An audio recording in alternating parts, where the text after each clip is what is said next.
Europe is on edge after one of Russia's most provocative nuclear warnings yet, as Moscow declared that NATO ራሽያ ድንበሯ እየተደፈረ ይገኛል።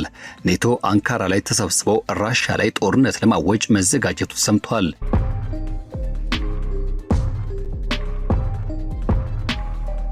ድቡ አሁን ተነስቷል። ፑቲን ትግስታቸው የተሟጠጠ መስሏል። ኔቶ ከድንበር ትንኮሳ አልፎ ራሽያ ላይ ሳትቀድመን እንቅደማት በሚል ጦር እያደራጀ መሆኑ የተሰማ ሲሆን ከቀዝቃዛው ዓለም ጦርነት ወዲህ ታይቶ በማይታወቅ መልኩ እየከረረ የመጣው የአውሮፓ ትኩሳት ወደ ጦር መማዘዝና እንዲሁም ደግሞ እልቂት ለመሻገር ቀናት እየጠበቀ ያለ መስሏል። A NATO neighbor of Russia is all set to deploy nuclear weapons closer to Moscow's doorstep. ዝርዝር ጉዳያችን እዚህ ላይ ያተኩራል። አብራችሁን ቆዩ። የሰሜን አትላንቲክ ጦር ቃል ኪዳን ድርጅት በምህጻረ ቃሉ ኔቶ አባል ሀገራት መሪዎች በቱርክ መዲና አንካራ የሚያደርጉት ታሪካዊ ጉባኤ እየተሰበሰቡ ባሉበት በዚህ ወቅት ላይ የጦርነት የፍጥጫ ነጋሪት ድምጽ ከቀዝቃዛ ጦርነት ወዲህ ታይቶ በማያውቅ ሁኔታ በኃይል እየተጎሰመ ይገኛል። የምዕራባውያን ባለስልጣናት ይህን ወሳኝ ስብሰባ የማስፈራራትና የጥንካሬ ማሳያ እንዲሁም የረጅም ጊዜ ዝግጁነት ማረጋገጫ ጉባኤ በማለት በዲፕሎማሲያዊ ቃላት ውበት ሊያቆላምጡት ቢሞክሩም ከሞስኮ አንጻር ሲታይ ግን ነገሩ እጅግ የተለየና አስፈሪ ገጽታ ያለው ነው። ይህ ስብሰባ ከሩሲያ ፌዴሬሽን ጋር በቀጣይነት ያለው ዘላቂነት የሚታይና እንዲሁም ከፍተኛ ወታደራዊ ግጭት በይፋ ብሎም በግልጽ የተዘጋጀ ያለ የአጥቂ ወታደራዊ ኃይል ስብስብ አደገኛ አሰላለፍ ነው። የአላስካ መንፈስ ተብሎ የሚጠራውና ተስፋ ሰጪ ዲፕሎማሲ መንገድ የነበረው ሙሉ በሙሉ ከከሸፈ በኋላ ሁሉም የዲፕሎማሲ በሮች በኃይል ተዘግተዋል። በዚህ ምክንያትም ሩሲያ ራሷን ያገኘችው የኔቶ ጦር በሚያደርገው የተለመደው የያዙትን የማስከበር የመከበብና እንዲሁም ማስጨነቅ ስትራቴጂው ብቻ ነው። የመከላከያ መስመር የሚያስ ስሜት ሙሉ በሙሉ በተወና በሁሉም አቅጣጫና ግንባሮች ላይ ሆነ ብሎ ወታደራዊ ትንኮሳዎችና ጥቃቶችን ለመሰንዘር በከፍተኛ ፍጥነት እየተመመ ባለው ጦርም ፊት ለፊት ቆማለች። የፕሬዝዳንት ቭላድሚር ፑቲን የቅርብ አማካሪዎችን ጨምሮ የሩሲያ ከፍተኛ ባለስልጣናት የኔቶ ፖለቲካ ንግግሮችና ዛቻዎች የጠነከሩ መምጣታቸውን እንዲሁም የጦር ኃይሉ ስምሪትና መዋቅር በሩሲያ ሰፊ የድንበር መስመሮች ዙሪያ በከፍተኛ ደረጃ እየተስፋፋ መሄዱን በትልቅ ስጋትና በንቃት የተከታተሉ ይገኛሉ። ባሳለፍነው ዓመት በአላስካ ግዛት አንኮሬጅ ከተማ በተካሄደው የትራምፕና የፑቲን መሪዎች ጉባኤ አማካይነት ታይቶ የነበረው በወቅቱ ሞስኮ ዘንድም ውጥረትን ለማርገብ ወደ ሰላም ለመመለስ እንደ አዲስ ተስፋ ሰጪ መተንፈሻ መንገድ ተደርጎ ተወስዶ የነበረው የዲፕሎማሲ ስምነት ዛሬ ላይ ሙሉ በሙሉ ፈራርሷል። የክሬምሊን ከፍተኛ ባለስልጣናት ዋሽንግተን በዚህ ዙሪያ ላይ ስብሰባ ተደርሰው የነበሩትን የጋራ መግባባቶችና ሚስጥራዊ ስምነቶችን ሙሉ በሙሉ በአንድ ወገን በመጣስና ወደ ጎን በመተው በግልጽ ይከሷታል። ይህ አካሄድ ደግሞ ለሩሲያ ረጅም ዘመናት ሊያስቆጥር የሚችል አዲስ ስልታዊና ጂኦፖለቲካዊ የፉክክርና የፍጥጫ ዘመን ከመዘጋጀት ውጪ ሌላ ምንም አይነት አማራጭ እንዳላቀረበላት በጋር ታይቷል።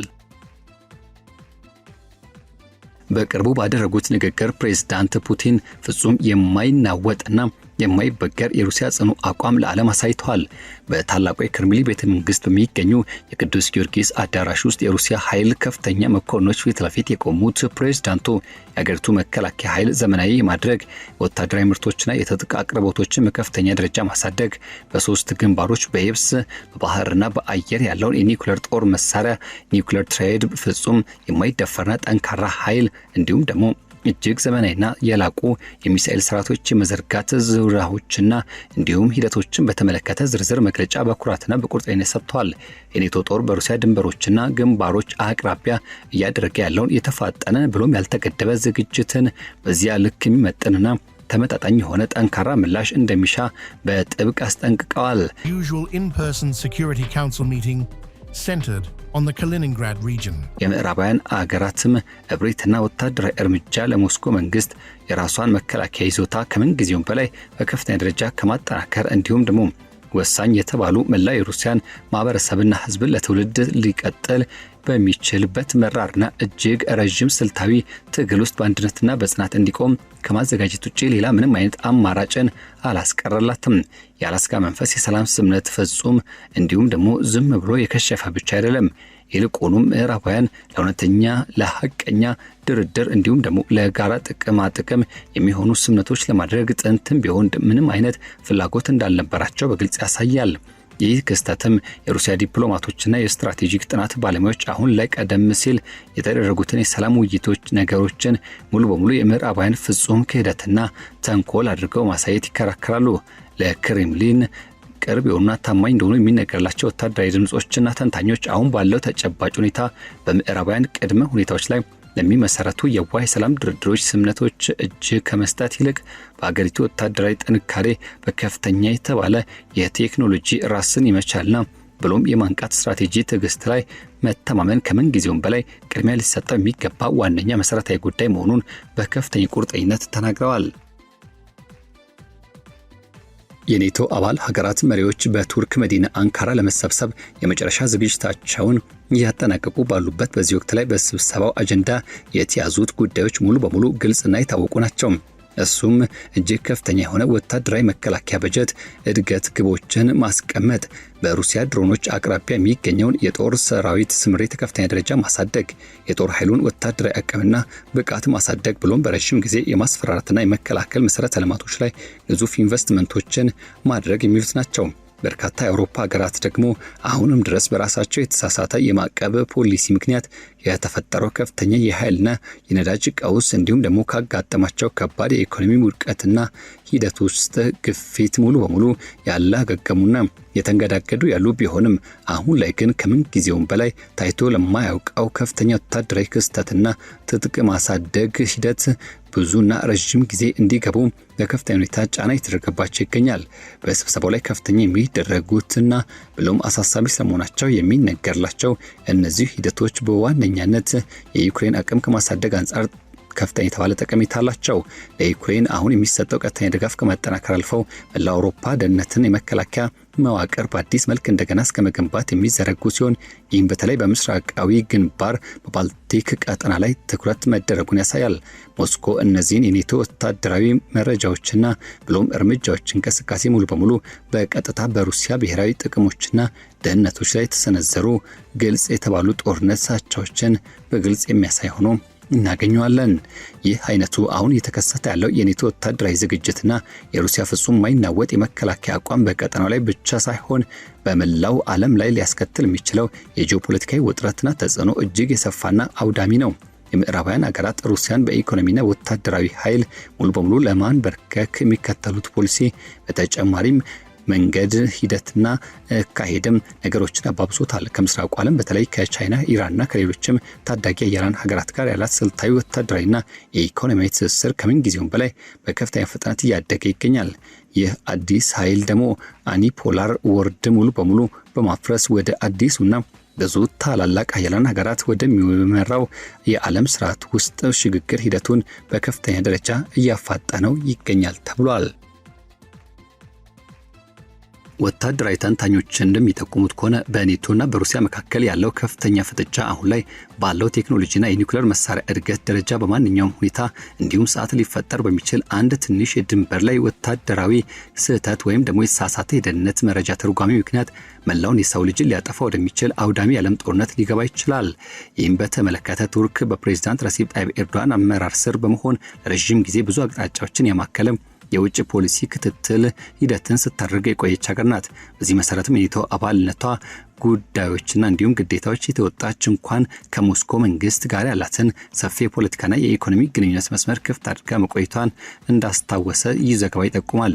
ይሁን እንጂ የዚህ አዲስ ጉባኤ ዋና ትኩረት በድርጅቱ ውስጥ ካሉት እጅግ በጣም አክራሪና የጦርነት ናፋቂ ከሆኑ ስደተኞች ፍላጎት ጋር ሙሉ በሙሉ የሚስማማ ይሆናል።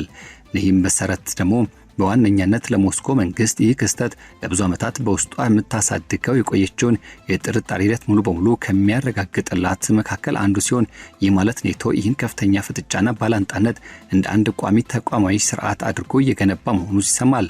በበጀት ዓመት ክፍፍል ሂደትና ወቅት ውስጥም የአውሮፓ የሙሉ ዘርፍና ስትራቴጂ ራስን የመቻል እንዲኖር የሚለው ሂደትና ጥሪ ሙሉ በሙሉ የሚያመላክቱ እንደ ግልጽ እውነታ ብቻ ሳይሆን እሱም መላው አውሮፓ አህጉር ከምን ጊዜውም በላይ ከፍተኛ ሁኔታ ወደ ወታደራዊ ክስተት የተለወጠችና በሩሲያ ብሔራዊ ጥቅም ላይ በቋሚነት የተሰለፈች ትገኛለች።